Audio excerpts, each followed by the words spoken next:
Ito yung unang tinanim ko na tanglad dito. After may tanim ko to.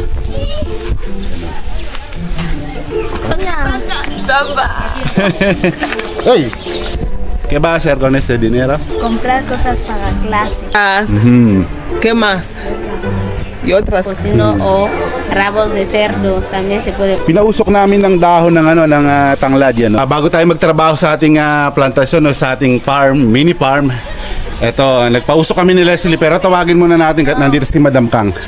Hola, Madam Kang. Hola. Dumadaan na tawa. Kaya vamos a trabajar hoy. Hay mucho mosquito. Te dijo. Maraming mosquito. Ayun, nagpapausok kasi si Leslie. ¿Quieres decir algo? No. No? Yan si Mireille. Mireille, ¿tú enferma? Mireille de Madame Bolopi. De Bolopi. Pero siempre. Leslie, vamos aquí por favor. Yan, si Leslie o. Wala. Ay, mucho mosquito, no? So, napakaraming mosquito, mga kaluts. Kaya, nagpausok muna kami bago kami magano sa taniman namin. Pero bago yan, kasi nakaraan, di ba, pinakuha natin ng kangkong si Leslie. Kasi umorder ng kangkong si Telma, yung isang kababayan natin. Naka-company. Yan, si Leslie, oh. Ang ganda ng buhok. Leslie, oh. ¿Tú quieres decir algo? Ito kasi yung kanyang backup, si Mireille. To recordar, no? De ultimo kangkong. So nakaraan mga kalus, pinakuha ko ng kangkong dahil sa order nga ni Telma. Medyo mahihayin kasi si Telma sa personal, sa camera. Kaya yun, hindi na natin siya nakuhanan ng video. Hay muchos mosquitos. Kaya nakaraan pinakuha ko siya ng isang malaking kangkong, isang malaking plastic. Ngayon, ayun nga, order siya. Ngayon, ibibigay na natin yung bayad kasi para ma-appreciate naman, di ba? Makita nila Telma na masipag magkuha sila Leslie. Ngayon ito iabot natin yung bayad. Leslie, ito yung este de pagado con kangkong. Este 2,000. Okay? Pero dahil mabait na bata ito también buena niña, yo va a doblar este. Coger este también. Ya para sa yan, okay? ¿Qué va a hacer con este? Comprar cosas para clase. Madam Kang, por favor, ¿qué va a hacer? ¿Qué va a hacer con este dinero? Comprar cosas para clase. Comprar cosas para clase. Wow, masipag naman. Muy bien. Leslie, trabajar con plantación, gana. Después ha dicho que quiere comprar para material de escuela. Está bien así. Para comprar galletas. Galleta más. Galletas, zumo. ¿Cómo se llama, Leslie? Patatas. ¿Qué más? Y otras cosas. Wow. También falta poco para Mireille. Va a trabajar también en plantación. Mireille, ¿tú vas a trabajar en la plantación? Sí, para ganar dinero también. Yan, pinakita lang natin kay Mireille pero may aabutan natin kahit paano. Pinakita lang naman natin para at least mainganyo, di ba na? Alam mo naman, sipagin pa. Although masipag naman yung mga bata, para sipagin pa. So tara na Leslie ngayon, magtrabaho na tayo. Vamos trabajar de día hoy. Okay, porque hay mucho mosquito. Ayan, medyo naitaboy. Ito si Leslie, parang naglalaro lang, oh. Pinausok namin ng dahon ng ng tanglad yan, oh. Pero mga kalots ngayon kami ng konting, magtatabas kami ng konting ito tatabasin namin yung konting tanglad kasi medyo makapal, nasa medyo luma na rin. Ito pala mga kalots, kaya medyo may mga nito. Oh, may mga bawas dito sa taas. Dito rin. Kasi nga kumukuha si Madam Bolopi. Ginagamit niya sa pagluluto. Ito mga kalis, ito yung problema ng kamatis dito. Kaya sinasabi ko sa inyo, kahit maganda yung minsan yung tubo, hindi rin ganun nagbubunga. Ito nagbunga naman pero napakaliit, diba? Oh, tapos ngayon nalalanta na. Ayan. Tapos itong natin, still wala pa rin siyang bunga. Tinignan ko na doon hanggang kanina kaso maraming lamok. Tapos ito pala, ito mga na lang to, 1 linggo, 2 linggo pwede na kami maglipat. Siguro kung hindi pa malinis to kina Madam Kang, gawin ko muna kina Miguel. Ito na yung mga papaya, ang gaganda na. Ganda na ng tubo. Malaki na to. Ito pwede nang lipat to. Siya no. Yung mga munggo, balatong. Leslie, camera girl. Okay. Ito yung pinya mga kalos. Ang ganda na ng tubo. Itong ang laki na ng kalamansi natin. Fresh na fresh. Ngayon, nililinis muna tayo ng konti. Ito dito sa mga ano natin. Para naman na yung mga lamok may taboy lalo. Kasi parang matindi yung mga lamok rito mga kalos. Kahit yung amoy ng ano, kaya nila eh. So, ito ano muna tayo. Mamaya na lang natin kolektahin.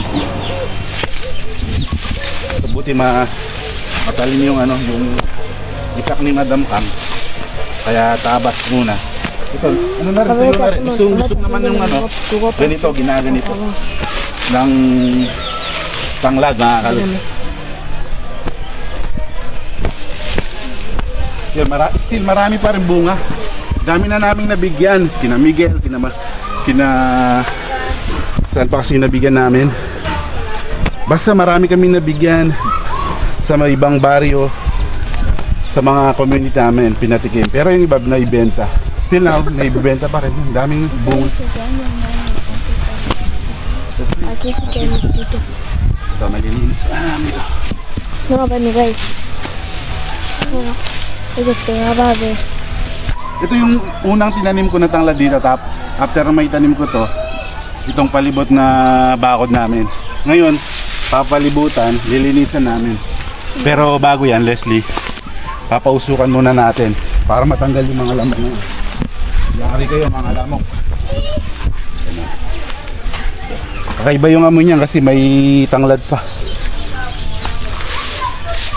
Pero kayo mga kalos, di ba may mga nag-comment na nakaraan, mga oregano. Ano pa ba? Ano pa ba yung mga pwede nating ano, ipantaboy ng mga mosquito? Ito, sumisigaw si Madam Bulopi. Madam Bulopi. Oh. No, hindi na ako mosquito. Hey, ¿dónde tu ir? ¿Eh? ¿Dónde? ¿Qué? ¿Dónde tu ir? Aquí. ¿Dónde Madame Gang? No, Mosuari, mi hermana hace cumpleaños. Ah, cumpleaños. ¿Cómo estás? Bien. ¿Tú quieres plantar papaya ahí? Sí, yo te lo dije, sí. Quiero plantar Ok. papaya, pero todavía no se ha arreglado la tierra. Ah, sí. No, yo solo preguntar después. Terminado aquí, ¿Y por qué es lo que quemas en la finca? hay mucho mosquito. Ah, de verdad. Tú coges aquí, ¿no? Tú coges aquí. Sí, yo. Sí, sabes. Hay mucho. Sí, sí. Eso, yo ¿Cómo como para mi estás, gente. Laura? Bueno, estoy haciendo poco a poco. Solo que no hay muchos clientes como tal. Oh, muchos mosquitos. Sí. Bulo. Y muchas veces me encuentras ocupada. Oh, sí. Oh, cuando estamos cocinando, ¿tú has visto berenjena, no? Sí, sí, sí, sí. Hasta he sido cliente de esas berenjenas. Alvin, mira. Hay mucho. Mira. Mucho. Yan. Oh, no. Un cangui. Nataboy yung mga lamok. 15 mosquitos en un sitio. Ito daw yung pamangkin ni Madam Kang, bibili ng 1,500 ng berenjena. ¿Qué va a cocinar con este? Berenjena. Voy a cocinar sopa de berenjena mezclada con tomate natural. Ah, Puedo poner pescados fritos, compro pescados de no freír, cocino, o puedo comprar a las duras, así lo caliento y lo cocino, o rabos de cerdo, también se puede cocinar para poner dentro. Sami Ben. Isa po yung sinasabi ko nakaraan na marami siyang alam na recipe ng Indian. Indian y Bangladesh, no? Tú tienes conocer mucho recetas. Receta de indios. Indios. La mayor parte, la menor parte. Okay. Algunos yo conozco. También yo va a plantar en tu finca tu mamá, ahí donde arriba ahí, ¿ok? ¿Tú tienes finca también? ¿Tú tienes? Yo no tengo finca, pero quiero abrir ahí detrás. Ah, ok. Ahí tengo un buen sitio. Ahí anteriormente Ok. se echaba la basura y se puede plantar. Vamos a ver de semillas para Sí, sí. vas a sembrar ahí. Sí necesito. Okay, okay. Nalinis ko na hanggang dito. Kahit pala yung mga tanglad, kayang puntahan ng mga lamok. Yan o. Ito, nagpausok din kami rito.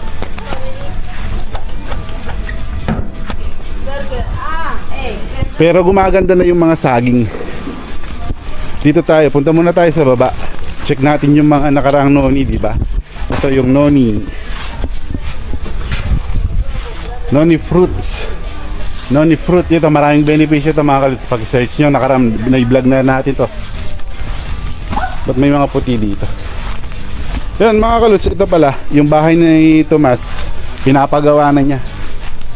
Pinapagawa niya na. Kaya may puso ng saging. Tapos yun may ano siya, yung nakaraan na nanghingi tayo sa kanya ng ano dito, ng papaya. So, may papaya siya rin. So, ngayon ginagawa na yung ano, bububungan. Naka-LLS si ano, si Timothy. Baka na ano, baka nag-loan. Kasi ganun naman, or nakakuha siya ng tinatawag dito sa Africa, yung paluwagan, ang tawag nila jangge. So yun, halos kalahati ng ano nila ng sahod pinanghuhulog kada buwan. Kaya pero pag naka ano naman sila, sumahod naman, napakalaki ng ipon nila. Ganun ang ano nila dito sistema. So ngayon, daming ano dito. Daming yung mga buko. O buko. Liliit. Yung nakaraan may tinanim akong ano dito, malapit sa poso. Ito yung pinya. Oh, katagal lang magbunga talaga yung mga pinya. Tapos na yung pag-ano natin sa baba, pagtatanggal ng mga lumang ano ng dahon ng tanglad. Ngayon, habang tayo nagpapahinga, tatapusin yung sa taas. Tanungin muna natin si Leslie about sa kanyang mga pangarap. Ano ba ang pangarap niya sa buhay? Leslie, cuando tú estás en colegio, ¿qué quieres coger? En clase. Sí, curso. No, ¿qué quiere coger? Doctor, profesor. Doctor. Doctor. Oh. Doctora. ¿Qué doctora de qué? De bebé. Hay mucho clase. Qué clase de doctora? De bebé. ¿De bebé? Ajá. Ah. Pediatría. Pediatría. ¿Tú quieres dar luz con Madame Kang, Úrsula? No. ¿Por qué? Él puede, hasta 60 años puede, No, puede dar luz. no. Yo solo bro. 55. Yo solo bromia. Yan, so pangarap pala ni Leslie. Pero hay otra opción. ¿Tú tienes? Opción. Sí, aparte de doctor. ¿Qué más? Pastelera. Ah, pastelera. Eso muy fácil porque Bloppy Sí. está aquí. Bizcocho, yo y Miguel. Sí, con mi reino antes de bizcocho. ¿Tú recuerdas este? De bizcocho estamos preparados y comido ahí. Sí, está muy bien. So, may dalawang pangarap para si Leslie. Una, maging doktor ng mga pediatrician. So, magpapanganak, di ba? Pangalawa, yung paggawa ng cake. O yung sa baking, di ba? Pastelera. ¿Sí? Sí. Oh, está muy bien. Hay que estudiar bien. ¿Cuántos años ahora tiene? 10. 10? Sí. Ah, so matanda pa pala si Sophia. Mi bebé tiene 11. Sophia. Sofía. Sí, muy alto. Sophia. Sophia Amber. Nombre, mi bebé. Tengo 2 bebés. Tú conocer, ¿no? Shania y Sophia. ¿Tú no has visto? Ah, yo no enseñaba en foto. Después va a enseñar con Mireille. ¿No, Mireille? Kasi malalaki na rin yung mga papaya natin ngayon. Yun nga, di ba nakaraan nag-survey tayo kina Madam Bubu, kina Miguel, dito sa taas, kina Bulopi ngayon. Sinabi niya, di ba gusto niya rin magtanim. No? So, yun na. Unti-unti na rin nating umpisahan yung paglilipat ng mga papaya. Mga kaluts, see you on next video.